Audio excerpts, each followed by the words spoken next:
একটা ছোট্ট গ্রাম, সেখানে একটা ছেলে থাকতো। তার নাম রাফি। ছোটবেলা থেকেই ওর স্বপ্ন ছিল বড় ক্রিকেটার হবে, কিন্তু দরিদ্র পরিবারের ছেলে সে। বাবা রিক্সা আর মায়ের সেলাই মেশিনে সংসার চলতো তাদের। রাফি প্রতিদিন মাঠে যেত ভাঙা ব্যাটটা নিয়ে অনুশীলন করতে। বন্ধুরা হাসতো আর বলতো, এই ব্যাট নিয়ে কেউ ক্রিকেটার হয় নাকি? কিন্তু রাফি কখনো থামেনি। একদিন শহরের এক কোচ ওদের গ্রামে ট্রায়াল নিতে আসে। সেখানে সবাই যায়, সেখানে রাফিও যায় সেই ভাঙা ব্যাটটা নিয়েই।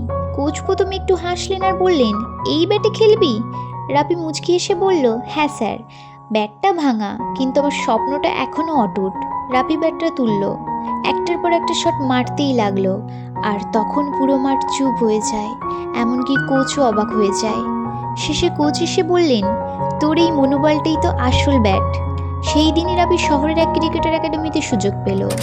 অনেক বছর কেটে যায়, ঠিক সেই ছেলেটাই এখন জাতীয় দল খেলে নিজের নাম উজ্জ্বল করলো। শেষে শুধু একটা কথাই বলছিল, যতই বাধাই আসুক, যদি বিশ্বাস থাকে নিজের স্বপ্নে, তাহলে একটা ভাঙা ব্যাটও একদিন ইতিহাস গড়তে পারে। তো আপনার মতামত কেমন লাগলো কমেন্ট করে অবশ্যই জানাতে ভুলবেন না।